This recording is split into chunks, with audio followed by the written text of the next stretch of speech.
Hello, in this video I'm going to show you how to configure the Azure environment, Microsoft Sentinel specifically, in order to have Microsoft Sentinel working side by side with a third-party CM like Splunk or Curator. The objective is to ensure that a JSON representation of an incident with all the related alerts and related entities is propagated to the third-party CM through the Event Hub. So a logic app will bring this JSON representation to the Event Hub, and from here, the third-party CM can retrieve it. So let's see the configuration and how it works. So first of all, I have an incident here.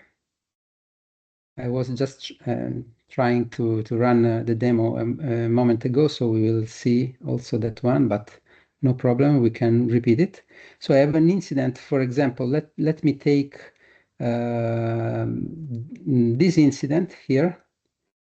It contains 7 alerts and 2 entities, and I'm going to run a playbook on that incident. Of course, this action can be automated whenever a new incident is created or whenever an incident is updated. So what I'm going to do manually right now is not necessarily to be done manually, it can be automated. So I'm going to run specifically this playbook, which is a logic app of type standard. And I'm going to tell you why. And now we have to wait a few moments in order to see what happens. So the objective is to see the incident here. As you see, I have a Splunk instance where a few moments ago I was already running a demo, and the new one is just arrived. So the new incident is just arrived. What we can see in this incident, we can see the details. For example, we can see that it contains 7 alerts. I can take, for example, just one alert and look inside what it contains, okay? And it contains also related entities, which should be 2 entities. So I have all the details of my entities here, okay? That's the objective. This is what I want to obtain. But not only, because what I also want to obtain is to ensure that the configuration of the logic app and the Event Hub is completely internal, private. So those two elements should not be contacted from the public internet. That's the objective, okay? So let's see how I did it. On the other side, I can also show you that my incident was run successfully. So if I go on my logic app was run successfully, so the playbook. If I go here, I can see that the execution was successful, and I can also see that in the Event Hub, I can see the messages that are arriving. This arrives with a little delay, so I just see the previous one, the one that I ran just before the demo. Okay, now we have the second one, the one with which I ran during the demo. Good. And okay, let's go into the configuration. First of all, when I created the logic app, I want to clarify that I have specified, I decided to choose standard instead of consumption. Consumption is absolutely the easiest way when you do not have the requirement to have private endpoints, and so totally private configuration. But if you have that requirement, you need to move on the standard plan for the logic app. So I have chosen the standard plan, and within the standard plan, I have chosen the workflow service plan, which is typically the best option when you do not have other specific requirements. So this was the configuration that I did when I created my logic app. And this is my logic app. As you see, it has look which is different than a typical consumption logic app. Specifically, your workflows are here, connections are here, so it's just organized in a different way. Let's see within that standard logic app how it was designed. So if I click here, I'm getting in the workflow, specifically, I can see the designer.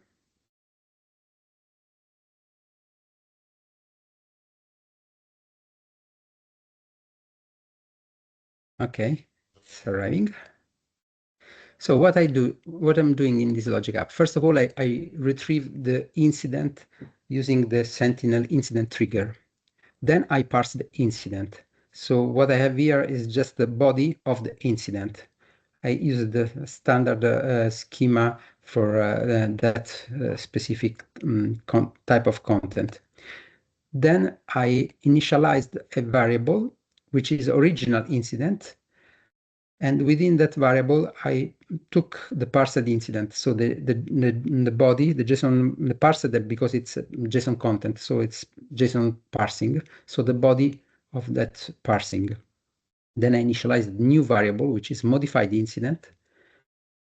And I used the set property action in order to put within the original incident a specific new attribute, which is the URL of the incident in the unified portal. So I just want to clarify that I could simply get the incident from here and parse it. Of course, this is necessary, and send it to Event Hub. So this part is not strictly necessary, but I did it because otherwise, let me jump back, I would not have this interesting attribute here, unified incident URL, which I've recreated, because right now the JSON representation of the incident, which is automatically created by Sentinel, includes the URL of the incident within the Azure portal, but not the URL of the incident within the unified portal. So this is quite useful to have it. I can take this one, for example, and jump on my environment where I am already authenticated. Oh, sorry, I have to reconnect. Just a moment, please. That happens. Okay. I jump in my environment where I am already authenticated, and I passed that URL, which I copied from the JSON retrieved from Splunk, and I get that specific incident within the unified portal. Yes, exactly. That's exactly the incident with the 7 alerts and 2 entities. Okay, so let's jump back to my configuration. So I was showing you why I have added those 3 elements to my logic app. Here I have once again I used the action set variable, and I created the variable. I am setting the variable modified incident, and exactly the concat operation that I did it is this one in order to obtain that specific URL and in the unified portal. And here I have the send modified. Of course, the variable that I'm sending to Event Hub is the modified incident, the one which contains that URL, and I send it to the Event Hub. Specifically, Event Hub name is this one, H Sentinel incident. Okay, I want to clarify, and this is very, very important, that if you are going to create a similar logic app, you have to choose a specific in-app connector for Event Hub. So if you create, just let me show you quickly here. If you try to add an action, of course, I'm just doing Event Hub. I will not create an action because it's finished. But if you see, if you select Event Hub, there are two different kind of actions. One is in-app and the other one is not. So you have to choose this one when your logic app is running in a standard configuration, standard plan. Otherwise, it will not be able to do the internal connection through the private endpoint. So this is really, really very important, okay? So I will not save this because I do not have to modify this. This is my logic app. Okay, let's go and see also the connections. So if I go and check the connections, I can see that I have a connection to Sentinel, of course. This is connected, and the connection to Sentinel is the one which is used here, okay, by this trigger. And I have also you can ignore those two because there were tests that I did at the beginning, but they are not connected right now. But I have a connection to Event Hub, which is a private Event Hub connection. Okay, so I'm simply connecting through the private endpoint to my private P here means private, to my private Event Hub namespace. Okay, I will show you how everything is configured. And we will find this EH private connection if you go here and you go here, and you will see that the connection is just this one, EH private connection. Okay, so this is the connection. Very important, my logic app has an system assigned managed identity. So here I have toggled the on button, and not only, but I have also made role assignments to this managed identity. The important one is this one. I'm going to show you exactly this one. The other one were made just for some other tests. So if you see, I'm saying that on the resource group, which contains my Event Hub namespace, which should be accessed through private connection, the system assigned managed identity of my logic app has to have a specific role, and the role is Event Hub data sender. So this is the role that it has to have. Okay, now let's see the core part of the configuration, which is the networking. So first of all, let me clarify that in my environment, I created two specific subnets. Of course, in this case, I made quite wide subnet. It's not necessary to make so wide. /24, absolutely. You can make it much shortest one, but I did it just for the sake of making it comfortable to understand. Specifically, I have this subnet, which is the one used where my Event Hub has its private endpoint, so 10.0.10, and I have this one 10.0.20, which is delegated to logic app. I'll show you what it means. So let's start with the configuration, with the network configuration related to the to my logic app. Okay, specifically, I want to show you where I am right now. I am in the logic app standard, and specifically, I'm in the networking page, where I have two parts, very important. One part is related to inbound traffic configuration, another part is to outbound traffic configuration.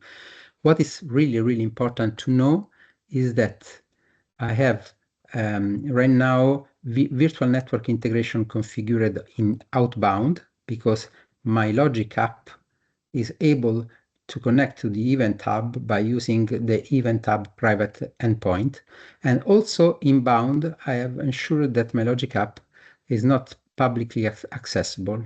I'll show you all the details right now. So let's start just by looking inbound. Yes, so this is the inbound configuration. As you can see, I have removed this default configuration, which is enabled the access inbound from all networks. Instead, I have configured this one. Oops, sorry, I have an issue with my pointer right now. Let me do it again. Okay, I have configured this one, which is enabled from selected virtual network and IP addresses.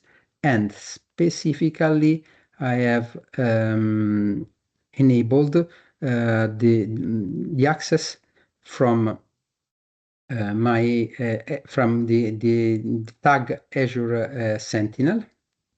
And here is just a representation. Of course, here I put my current local IP address, so I am able to connect to this specific logic app also from my machine. But the most important part, of course, is this one, because it means that Sentinel is able to connect to this logic app, because otherwise it would not be possible. Okay. Now let's move to this configuration. This is the outbound part, the virtual network integration. This is really an important part of the configuration. What do we see here? We see that the logic app is currently connected to my virtual network, and specifically it uses this subnet, which is the delegated one that I showed you before. Very, very important. This configuration has been unchecked. Why it's important?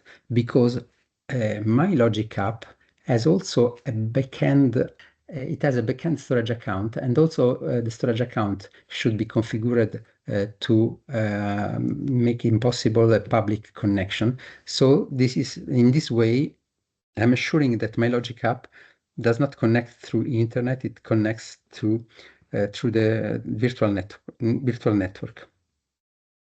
Okay, this is instead the environment variable of again. I am again on the logic app standard, and I'm looking at the environment variable. Here I made a couple of changes. I specifically created this configuration here, this parameter and this parameter. So saying the truth, this one should be the new version of this one. So both of them are not necessary. It should not be necessary, at least. This is the oldest one. The content over VNet, and should be set to 1 to ensure that the logic app is able to send content over the VNet instead of going through the public internet. Of course, once again, when this configuration is unchecked. Okay, but in my first test, so the documentation says that this is now deprecated and we should use this one. But in my first test, when I used this one set to true, it was not working. Probably I did not complete my test, so I put both of them. You can double check if this one is enough or not. I want to point your attention to a couple of additional variables, which are this one, connection string for website content Azure file connection string, and this one, Azure Web Jobs Storage. So both of them contains a connection string, including the account, the key for the storage account. This is not an optimal configuration, but I tried to use managed identity, system assigned managed identity of my logic app to connect to the storage account, and unfortunately it didn't work. And I mean it works, but these two parameters are required anyway. Specifically, this one is required, so you have to specify connection string. There is no way to avoid it. So my understanding is that the backend storage account for a logic app, standard logic app, must be accessed through a connection string right now. Of course, you can change the configuration in order to put the connection string in a key vault to make it more secure. I haven't done this. The backend storage account was configured in this way to not to enable access from all networks, but to enable access only from the virtual networks and specified IP addresses. So I have the virtual network, which is this one, which is my virtual network, and I specified specifically the subnet related to the logic app. So the logic app requires this configuration in order to ensure that it is able to connect to the backend storage account. Otherwise, it will not be able to show you its content. You get just errors and errors. If you want to make a test, it's interesting. Let me jump back to this page. So let me jump back where I am. I am once again in the networking page. I'm in this logic app standard, the networking page. Here I have this interesting button, which is troubleshooting. You can use it to see if everything works. I made this test a couple of times and it was really useful. So when I had connection issues, for example, I start this test. For example, first of all, you have to consider that Kudu, you will have it only when the logic app is able to connect to its backend storage account. Otherwise, you will not have it. But when you have it, you can use this page. And for example, you can check if your logic app is able to connect to the Event Hub. And let's make this test. It recognizes that the Event Hub has a private endpoint with this IP address, and yes, the connection at TCP level, it's working. So it's just to double check that my logic app, standard logic app, is able to connect internally to the Event Hub. So now let's jump to the Event Hub, networking and permission. Now I am on the Event Hub. The Event Hub with the P in its name, which reminds me that this is the one configured with Private Endpoint. And yes, it's configured with Private Endpoint. As you can see, I am in the networking configuration. And if you see, it is the public network access is disabled. Okay, of course, I am allowing the access from trusted services, like for example, Azure Monitor. This is quite useful. And I have configured the private endpoint. When you configure a private endpoint, you have a wizard, and you can go through, and at some point you create this private endpoint. I have it prepared in this page. So what is important to see in this private endpoint is that it's bound. It's basically a virtual network interface with a specific IP address, which represents in this case, the Event Hub service on my virtual network, and it has also FQDN. In my configuration, I'm using it's in the configuration here says that you have to ensure that this FQDN is correctly resolved with this IP address, as you can imagine. In my configuration, I'm using the same private DNS integration. I mean, I'm using the Azure DNS, so I am not using specific configuration of DNS. So everything is easier in this way. Okay. And in terms of access control, identity and access management, I'm here. I'm again at the Event Hub namespace level. In this case, I am on the identity and access management page. I want to show you that on this, with the scope of this resource, I have explicitly added the service principal that I created in Entra to represent my my Splunk.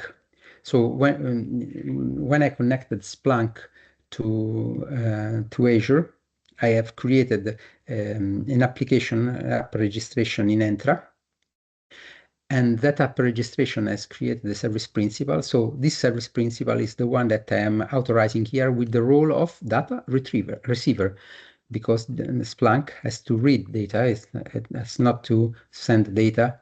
While if you remember, my logic app is going to send the data to the event hub. Okay. So that's basically the end of what I did. I just want to add that on the event hub, if you want, so now I'm again in the event hub namespace. In the event hub, if you want, you go on diagnostic settings and you can add the diagnostic settings. And when you create a diagnostic setting, you can specify a few categories that can be sent, for example, on a log analytic workspace. In this case, I selected my Sentinel workspace. And now in the Sentinel workspace, if I check in what happened in the last 30 minutes, in Azure Diagnostic table, I can get the details of the connections that I made to the event hub, both from the virtual network and from outside. I just want to mention that in my case, the virtual machine, which has the Splunk instance, it's also on the virtual on the virtual network. So everything comes from internal network.